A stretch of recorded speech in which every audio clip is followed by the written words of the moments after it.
오늘 야고보서 1장 2절로 8절 말씀을 통해서 하나님의 윙크라는 제목을 가지고 말씀의 은혜를 나누기를 원합니다. 미국 최고의 인기 프로그램인 굿모닝 아메리카를 저작한 스퀘어 내셔널이 하나님께서 당신에게 윙크를 하실 때라는 책을 통해서 우리가 우리 삶 속에서 만나는 우연이 단순한 우연이 아니라 하나님의 손길임을 증명해주는 흥미로운 이야기를 들려주고 있습니다. 그가 이렇게 말했어요.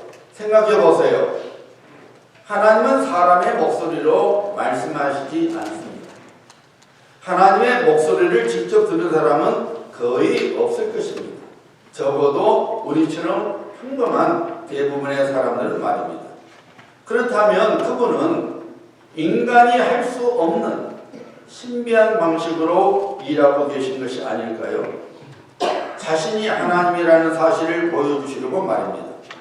우리가 생각하지 못하는 놀랍고 신비로운 그분만의 방식으로 말입니다. 루스 퍼틀이라는 여성이 있었어요. 대학 연구소 연구원이었던 루스는 연구원의 월급으로는 두 아이를 키우기에 벅찼습니다. 그때 신문에서 난 강권화가 그녀의 시선을 사로잡았습니다. 크리스 스테이크 하우스를 팝니다. 포셀 크리스 스테이크 하우스 이렇게 나왔습니다.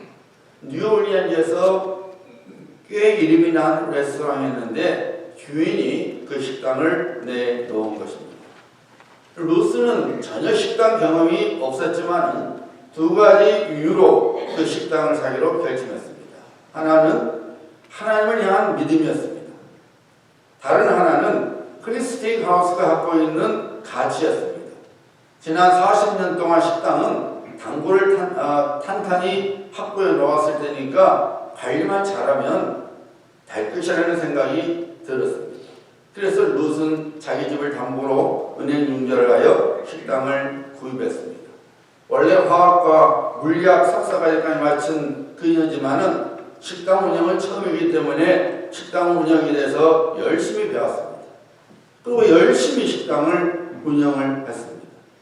10년이 지나자 하루에 35인분의 스테이크를 팔던 것이 250분까지 늘어났습니다. 그런데 어느 날 그만 불이 나서 식당이 잿더미가 되고 말았습니다. 은행에 큰 빚을 지고 있었기 때문에 당장 영업을 재개하지 않으면 파산 선고를 해야 할 판이었습니다. 게다가 오랫동안 영업을 하지 않으면 단골 손님을 모두 잃을 수도 있었습니다. 융자를 얻은 은행 직원 사무실에서 루스는 눈물을 흘리고 있었습니다. 그때 융자 담당을 책임진 은행원이 루스에게 이렇게 말했어요. 불탄 식당 그 건너편의 빌딩에 다시 식당을 열어보는 것이 어떻겠습니까? 마침 루스는 그 원래 식당 건너편에 있는 건물을 하나 사놓았어요. 이 결혼식 때 그 잔치 그 피로연과 연회장용으로 쓰려고 미리 사놓은 건물이었습니다. 문제는 그냥 깡통 건물이기 때문에 얼마나 빨리 영업을 시작할 수 있느냐였습니다. 그런데 하나님의 윙크가 그녀에게 임했습니다. 마침 그 자리에 건축을 하는 사람이 있었어요. 루스에게 말하기를 일주일 만에 영업을 할 수 있도록 해주겠다는 것입니다. 정말로 약속대로 일주일 후에 식당을 다시 열 수가 있었습니다.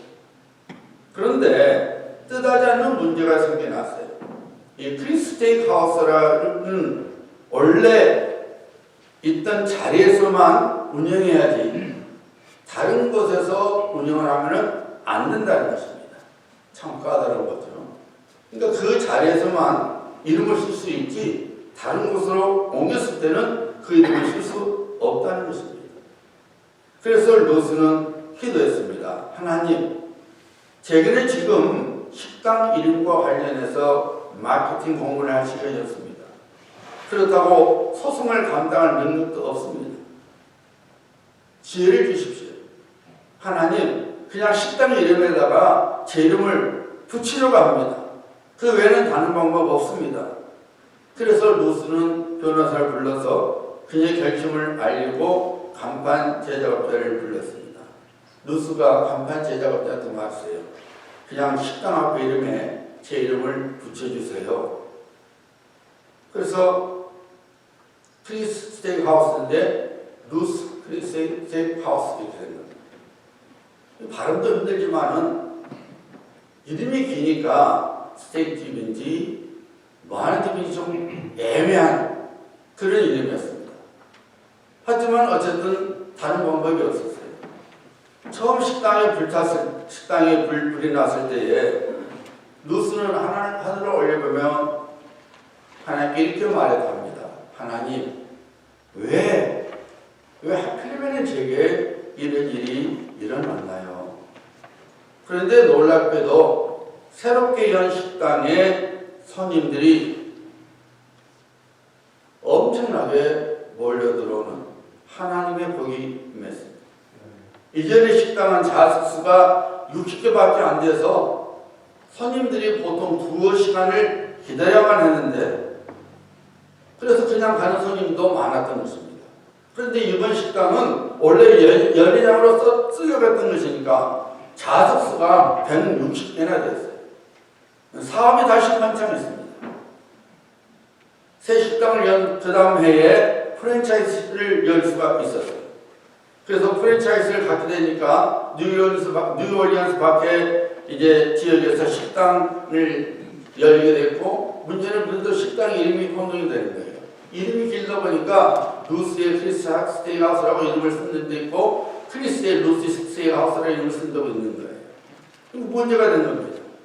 그래서 루스는 다시 한번 하나님께 기도했습니다.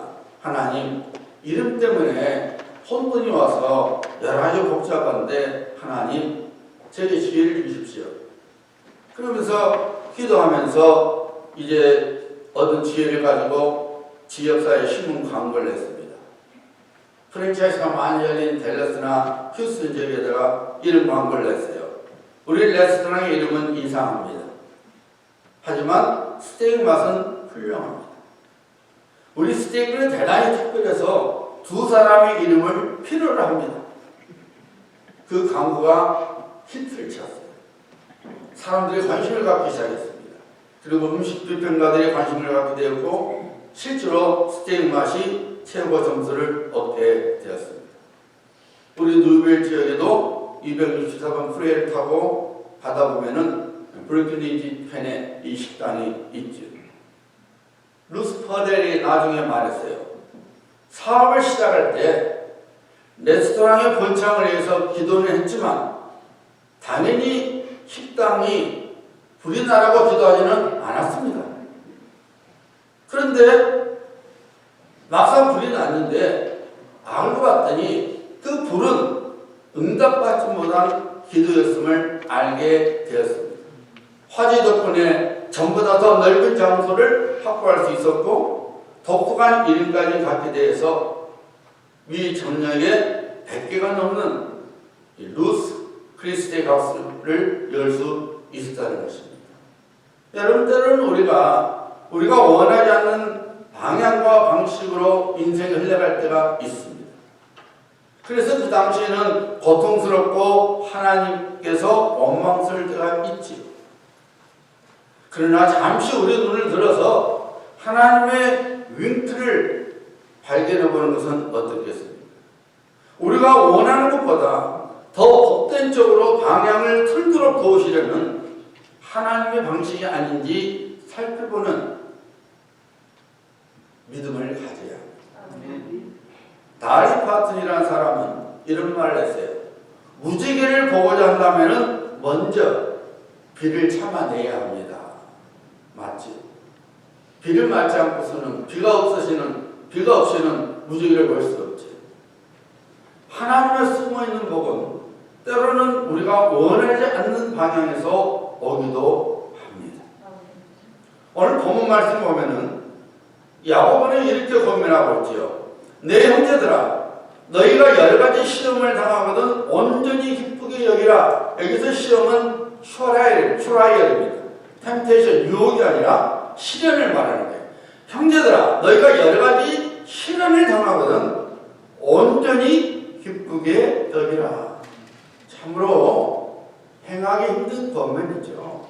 어려움을 만나고 있는데 어떻게 기뻐할 수 있습니까? 불난 집에 부처질하는 것이죠. 야고보는 그 이유에 대하여 친절하게 말하고 있습니다. 오늘 본 말씀 나왔죠? 이는 너희 믿음의 시련이 인내를 만들어내는 줄 너희가 알면 인내를 온전히 이루라. 이는 너희로 온전하고 구비하여 조금도 부족함이 없게 하려 함이라. 야고보는 믿음의 시련이 우리를 하여금 성숙하고 완전해지는 하나님의 사람으로 만들어준다는 것입니다. 다시 말씀드리면 믿음의 시련을 통해서 우리는 하나님의 자녀다운 모습을 갖게 된다는 것입니다. 여러분, 하나님의 자녀다운 모습이 무엇일까요? 하나님께서 우리에게서 보고자 하시는 모습이 어떤 모습일까요? 그렇다면 여러분, 제가 늘 말씀드린 대로 하나님이 나에 대해서 어떻게 생각하실까 할 때는 먼저 내 자식을 생각해봐라 그랬죠. 여러분 자식이 어떤 자식이 되기를 원해요? 크게 두 가지죠. 하나는 인격적으로 성숙해서 사람답게 사는 것이죠. 아무리 세상적으로 출세해도 손가락질 받으며 살면은 안 되지요. 참 훌륭한 자녀를 두었습니다. 어쩜 이렇게 자식이 그렇게 훌륭해요? 이 말 듣기를 소원하는 것이 부모들 마음이죠. 인격적으로 잘 되기를 바라요. 두 번째는 뭡니까? 잘 사는 거죠. 잘 사는 거. 어느 부모치고 저놈이 가난했으면 하고 하는 부모는 단 한 명도 없죠. 여러분 다 그렇잖아요. 하나님 형통하게 해주세요. 형통하게 해주세요. 내 자식이 경제적으로 잘 사는 것이 우리 부모의 소원이죠. 나는 비록 좀 힘들고 고생되더라도 자식들에서만큼은 경제적으로 넉넉하게 살아가기를 소원하는 것이 모든 부모들의 공통된 마음입니다. 그런데 우리 예수님께서 이런 말씀하셨죠. 너 중에 누가 아들이 떡을 달라 하면 돌을 주며 생선을 달라 하는데 뱀을 줄 사람이 있거든요. 너희가 악한 자라도 좋은 것으로 자식에게 줄 줄 알거든 하물며 하늘에 계신 너희 아버지께서 구하는 자에게 좋은 것을 주시지 않겠느냐. 우리를 향한 하나님의 바람은 무엇일까요? 우리들이 자녀에 대해 갖고 있는 마음과 조금도 다를 바가 없습니다. 그 증거가 여기 있죠. 에레미야서 29장 11절 말씀. 여호와의 말씀이니라. 너희를 향한 나의 생각을 내가 아나니 평안이요 재앙이 아니니라. 너희에게 미래와 희망을 주는 것입니다. 하나님은 우리가 평강하기를 원하고 우리에게 미래와 소망을 주시기를 원하신답니다. 하나님께서는 하나님의 자녀들 우리들이 영적으로 성숙한 자녀가 될 뿐만 아니라 하나님의 자녀에게 약속된 하나님의 풍성한 복을 받기를 소원하십니다. 그래서 우리 예수님께서 말씀하셨잖아요. 내가 온 것은 양으로 생명을 얻게 하고 더 풍성히 얻게 하려는 것이라. 영혼 구원뿐만 아니라 우리 삶 속에서 하나님의 놀라운 은혜와 복을 누리기를 원해서 예수님께서 오셨다는 것입니다. 여러분 뜨거운 여름 태양볕을 좋아하는 사람은 한 명도 없죠. 한여름 태양볕은 우리에게 짜증과 답답함과 힘듦을 주죠. 제가 1982년 6월 초에 필리핀에 첫 발을 내딛었어요. 마닐라 인터내셔널 공항을 딱 나오는데요. 숨이 팍 막히는 거예요. 죽겠더라고요. 야, 잘못 왔네 하는 생각이 순간적으로 드는 거예요. 너무 힘들더라고요. 숨을 못 쉬겠어요. 그리고 얇은 여름옷 입었어도 한국 여름옷은 약간 좀 두껍잖아요. 얼마나 땀이 그냥 비 오듯이 쏟아지는지 나 저만 혼자 땀 말하는 것 같아갖고 이상하더라고요. 그런데 막상 지내놓고 보니까 필리핀에서는 더운 곳이 낫더라고요. 만약 필리핀에 겨울이 있었으면 저 못 견뎠을 것 같아요. 뭐 열알이 부족한데 찬물이 안 나와서 뜨거운 물이 안 나와요. 그 가난한 나라. 근데 여러분 여름이니까 뜨거운 물 걱정 안 해도 돼. 찬물만 나와도 할렐루야 하잖아요. 더우니까. 어차피 더우니까. 막상 지내보니까 더운 거에 낫더라고요. 그런데 여러분 여름에 뜨거운 태양볕이 없어봐요. 과일이 익지를 않습니다. 여름에 비가 많이 오고 태양볕이 부족하면 과일이 맛이 없지 않습니까? 태양볕이 있어야 과일이 당도가 진해지면서 맛있는 과일을 맺게 되는 거죠. 여러분 우리가 태풍을 싫어하고 토네도 싫어하지만은 사실 태풍이 있고 토네도가 있기 때문에 지구가 깨끗해지는 거예요. 태풍이 한번 지나면요 바다가 완전히 깨끗해집니다. 폭풍이 한번 지나면요 지구에 있는 이 대기 중에 공기가 깨끗해지는 거예요. 이게 힘든 거지만 필요로 해요. 그래야 지구가 깨끗해지니까. 하나님께서는 우리가 생각할 때는 이런 것을 굳이 하지만 하나님은 다 필요해서 허락하시는 거예요. 여러분 잡초만 보면은 성가시죠. 뽑아도 또 나오고 죽지도 않고. 하지만 여러분 지구상에 잡초가 없으면은 우리 못 살아갑니다. 잡초는 우리 지구상의 대기 중에 산소 용량을 조절해 줍니다. 만약 잡초가 없으면은 학자들이 말하기를 여러분 불만 붙이면 온 사방에서 뻥뻥 터져요.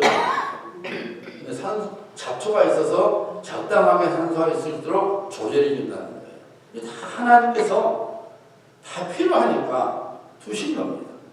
여러분 시편 23편에서 하나님 사람 다윗이 놀라운 찬양을 하고 있죠. 가장 아름다운 신앙 고백 중에 하나가 시편 23편이지 않습니까?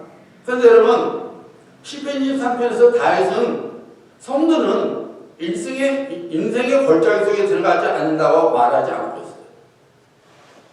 혹은 인생의 골짜기 속에 들어가지 않는 비결을 말하지도 않고 있습니다. 오히려 인생의 골짜기 속에서 하나님의 선하심과 인자하심을 경험해노라고 찬양하고 있습니다. 다윗은 그의 인생 속에서 만난 고통의 골짜기를 통해서 하나님을 좀 더 자세히 알 수 있었고 하나님께서 주시는 놀라운 수많은 은혜들을 경험했다고 고백하고 있습니다. 그래서 그는 자신의 인생을 하나님께 맡길 수 있었고 그 결과로 다윗은 인생의 아름다운 열매를 거두게 된 것입니다. 여러분 인생의 시험을 만났을 때 우리는 자포자기식으로 살아간다든지 혹은 잔뜩 짜증나고 불평의 얼굴로 살아가지 말고 하나님의 윙크를 기대해야 합니다.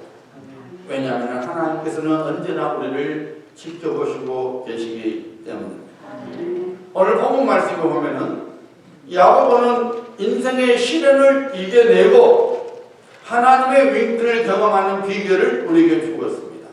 다시 말씀드리면 하나님의 도우심을 받는 하나님의 은혜의 성길, 기적의 성길을 받는 인생의 비결을 전하고 있습니다. 자, 5절 말씀 보시기 바랍니다.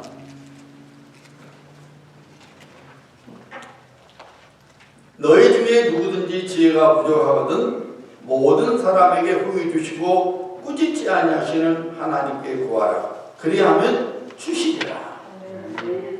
여러분 우리가 우리 인생 중에서 시련을 만났을 때 혹은 우리가 기대하지 않거나 원하지 않는 그 어떤 것이 우리 인생 속에 찾아올 때에 우리는 불평과 엉망 속에 있지 말고 눈을 들어 하나님께 지혜를 구해야 합니다.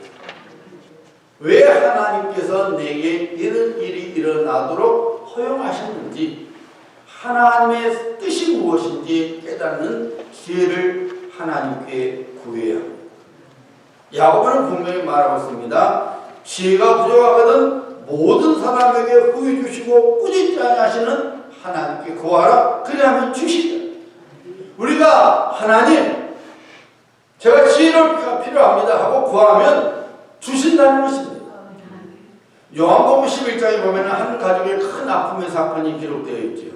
조실 부모하여 오빠와 두 누이만이 힘겹게 살아가는 한 가정이 나오고 있습니다. 두 누이 마르다와 마리아에게 있어서 오빠 나사로의 위치는 굳이 설명할 필요도 없을 만큼 이 세상에서 가장 소중한 존재였습니다. 그런 나사로가 그만 병들어 말았습니다. 설상가상으로 그 병으로 죽고 말았습니다. 마르다와 마리아는 그들의 인생 중에서 두 번째 큰 고통을 당하고 말았죠. 물론 첫 번째 고통은 부모를 잃은 것이었죠. 오빠 나사로가 병들어 죽어가고 있을 때에 마르다와 마리아는 예수님께 도움을 요청했어요. 주님 빨리 오셔서 저희 오빠를 고쳐주세요. 지금 죽어가고 있습니다. 우리가 잘 아는 대로 예수님께서 오시지 않았어요. 바로 오시지 않았어요. 나중에 나사로가 죽고 돌무덤에 갇혀서 썩은 냄새가 날 쯤에서야 오셨어요.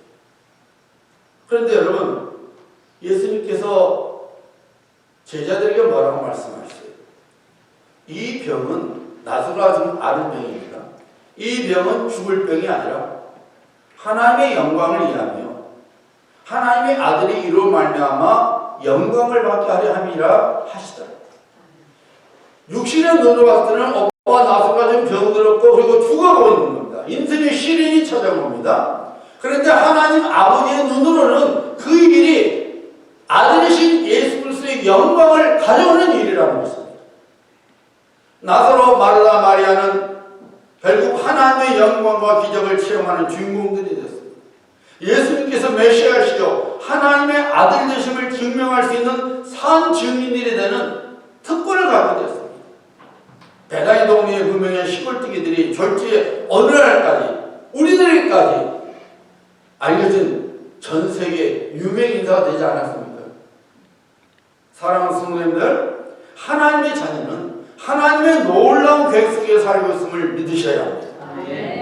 하나님의 자녀는 하나님의 위대한 말씀 속에 살고 있음을 확신하며 살아가야 합니다. 우리가 알거니와 하나님을 사랑하는 자, 곧 그의 뜻대로 부르심을 입은 자에게는 모든 것이 협력하여 선을 이루느니라. 이 로마서 8장 28절의 약속의 말씀을 결단코 놓치지 말아야 합니다. 닥터 비스가에서 의사가 말했습니다. 전인선 암입니다. 지금 당장 손을 써야 합니다. 안 됐지만 지금 하고 계신 모든 일들 중단하셔야 합니다. 음원 출마는 물론이고요. 그 말을 들은 루돌프 줄리아니는 마음속으로 부지했습니다. 하나님, 왜 하필이면 접니까? 의사가 오진 얘기를 바랬습니다. 아니면 기적이라도 일어나주기를 바라면서 그는 어떻게 해야 할지 지혜를 구했습니다.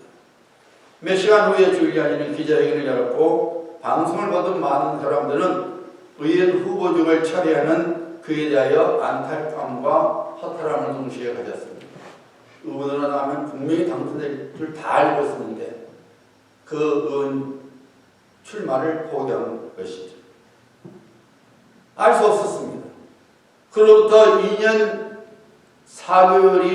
2개월이 지난 2001년 9월 11일이 되어서야 줄리아니는 자신은 물론 사람들이 왜 루돌프 줄리아니가 의원 선거에 출마하지 않고 뉴욕 시장 자리를 지켜하는 이유를 알게 되었습니다.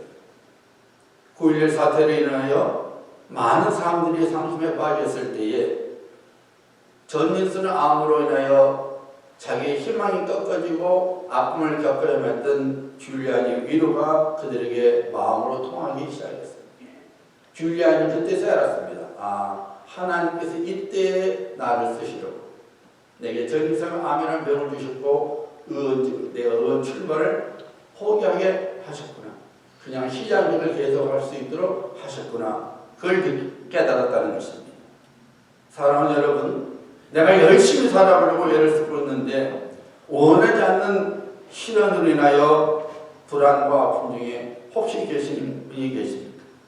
여러분이 원하는 방식과 방향으로 다르게 여러분의 인생이 흘러가고 있지는 않습니다. 하나님께 지혜를 구해야 합니다. 하나님의 섭리와 뜻을 보여달라고, 이해할 수 있게 해달라고 지혜를 하나님께 구해야 합니다. 하나님의 지혜로 우리 속에 일하시는 하나님의 구원을 보게 되면 슬픔이 변하여 기쁨이 되고 탄식이 변하여 찬송이 되게 하는 자리에 이르게 되는 것입니다. 여러분, 인생의 골짜기는 반드시 끝이 있습니다. 그러나 그 골짜기 속에서도 하나님을 찾는 한 우리는 하나님의 선하심과 인자하심을 다윗처럼 경험하게 되는 것입니다. 둘째로 인생의 시험을 이기는 비결은 믿음으로 사는 것입니다. 오늘 본문 말씀 6절과 7절 보시기 바랍니다. 오직 믿음으로 구하고 조금도 의심하지 말라. 의심하는 자는 마치 바다에 밀려 요동하는 바다 물결 같으니 이런 사람은 무엇이든지 죽게 얻기를 생각하지 말라. 디트로이트 북쪽의 한 작은 마을은 곧잘 전력 공급이 끊어지곤 했습니다. 그날도 전기가 끊어진 지 벌써 5일치가 되어서 여러 가지로 힘들고 있는데 바깥 기온이 95도를 넘고 있었습니다. 새아이의 엄마이며 뱃속에 또 생명을 품고 있었던 데니스 자매는 인내심의 한계에 다다르고 있었습니다. 3살 난 아들 루크가 작동이 멈춘 선풍기 버튼을 연신 눌러듭니다. 반응이 보이지 않으니까 평소와는 달리 추정을 부릅니다. 엄마, 아이스크림 주세요. 아이스크림 떨어졌는데 어쩌지? 그럼 사이다 주세요. 아빠야 미안하다. 그럼 물. 엄마가 말했습니다. 텐션을 말했어요. 우리 아가 덥고 목마르지. 엄마도 안다. 그런데 5일째 전기가 안 들어와서 냉장고에는 아이스크림도 없고 소프트도 없고 마실 물도 없구나. 계속 선풍기 스위치를 켰다 켰다 하면서 짜증을 냅니다.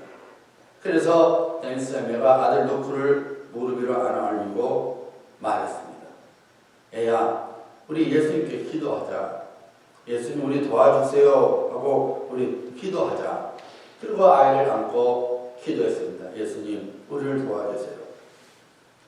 그리고 기도를 마치자마자 3살 난 아들 루크가 말했습니다. 엄마 이제 선풍기 켜봐요. 그러고는 루크가 선풍기 스위치를 누르니까 선풍기가 돌아가는 거야. 시원한 바람이 나옵니다. 아이를 안고 있으니까 소리가 들리지 않으니 냉장고 모터가 돌아가고 TV가 켜지는 것입니다. 3살 난 아들 루크가 밖에 나와서 친구들에게 소리쳤습니다. 그냥 예수님한테 부탁만 하면 돼. 여러분, 물론 그때에 고장난 발전소가 고쳐졌겠죠. 그러나 여러분, 데니스 자매에게는 그것은 하나님의 윙크였다고 고백했습니다. 적극적인 삶을 통하여 많은 크리스천들에게 깊은 영향을 끼쳤던 노만 빈센트 필 목사님은 이런 말을 했어요. 최악을 기대하면 최악을 받게 되고 최고를 기대하면 최고를 받게 된다. 여러분, 우리가 하나님 앞에 최고를 구해야 돼요. 믿는다 하면서도 매달 입으로 불평하고 원망하면 빈센트 필 목사님 말대로 그런 인생 사는 거예요. 여러분, 오늘날 우리가 상상할 수도 없는 고난과 핍박으로 인해서 예수님을 믿는 소망을 자칫하면 잊어버릴 뻔하는 초대교회 성도들에게 야고보는 간절하게 고민하고 있어요. 오직 믿음으로 구하고 조금 더 의심하지 말라. 지금 그냥 평안한 상황이 아닙니다. 유대인들로부터 핍박을 당하고 같은 이방인들로부터 핍박을 당하고 지금 어쩌면 생명을 내놔야 되고 재산도 뺏겨야 되고 쫓겨나가야 할 그런 엄청난 핍박의 상황 속에 있는데 야고보가 하는 말이 오직 믿음으로 구하고 조금도 의심하지 말라. 뜬구름 잡는 소리 같지만 그러나 그것이 진리요. 그렇게 하는 것이 우리가 사는 길입니다. 낸시 기브스라는 하나님의 사람이 이런 말을 했어요. 진실로 하나님을 믿는 자들은 굳이 기적을 필요하지 않습니다. 그러나 의심하는 자들에게는 하나님의 기적조차 충분하지 않습니다. 맞는 말이죠. 여러분, 믿음의 힘은 얼마나 큰지 모릅니다. 우리의 생각과 상상을 뛰어넘을 정도로 믿음의 파워는 대단합니다. 고고학적으로 대단히 견고하다고 판명이 났던 여리고성이 어떻게 무너졌습니까? 어떻게 어린 소년 목동 다윗이 물맷돌로 7척 거꾸의 골리앗을 죽일 수 있었습니까? 아말렉을 진멸할 때에 태양아 멈추라고 여호수아가 외쳤을 때 태양이 어떻게 멈출 수가 있었습니까? 모두 다 믿음의 역사였습니다. 사람의 이성과 경험으로는 도저히 이해될 수 없는 놀라운 기적이 믿음을 통하여 일어난 것입니다. 이것이 바로 믿음의 파워예요. 믿음의 힘입니다. 그러므로 우리는 이 믿음을 사용해야 합니다.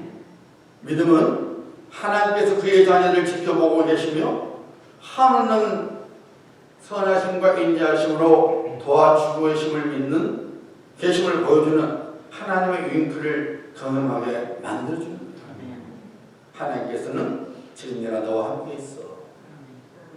지금도 내가 너를 지켜보고 있어. 이 표시로 기적을 보여주십니다.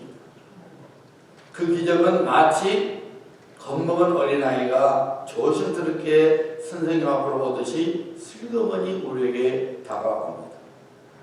때로는 마치 우연인 것처럼 우리에게 다가옵니다. 그러므로 여러분, 우리는 믿음의 줄을 놓치면 안 됩니다. 믿음의 줄은 생명줄입니다.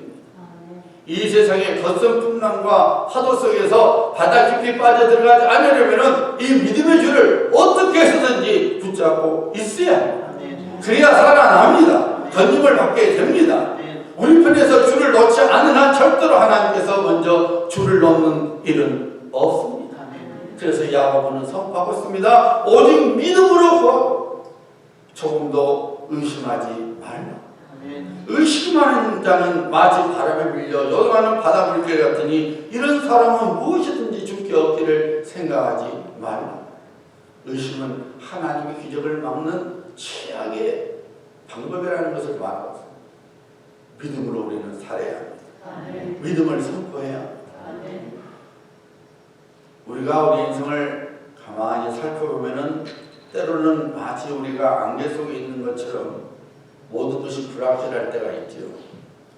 아무에게나 속 시원히 털어놓을 수 없는 일도 있고 아무리 고민을 해봐도 정답이 없는 듯하게 보이는 일도 있습니다.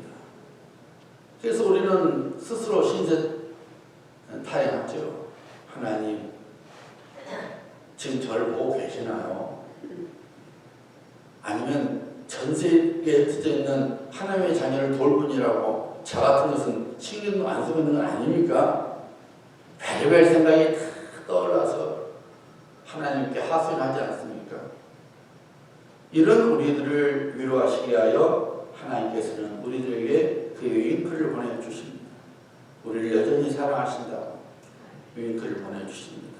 마치 우연인 것처럼, 마치 소가 뒷걸음치다가 길을 잡는 격의 실수처럼 하나님은 기적의 손길을, 은혜의 손길을, 구원의 손길을 펼쳐주십니다. 그러므로 여러분, 우리는 눈을 들어 하나님을 바라봐야 합니다. 하나님만이 나의 도움이시오, 나의 피난처시오. 그리고 나의 생명이 되심을 믿고 때때로 주여! 하고 큰 소리로 하나님의 이름을 불러야 합니다. 때로는 주님! 하고 속삭이듯이 하나님의 이름을 불러야 합니다. 우리의 영혼을 절멸시키는 하나님의 윙크를 경험하게 될 것입니다. 우리가 여전히 그의 사랑과 은혜 속에 있음을 깨닫게 되는 놀라운 일을 경험하게 될 것입니다. 네. 하나님의 약속의 말씀입니다. 여인이 어떻게 그 젖먹는 자식을 잊겠으며 자기 태순한 아들을 잊겠느냐, 긍휼을 여기지 않겠느냐. 그들은 혹시 잊을지라도 나는 너를 잊지 아니할 것이다.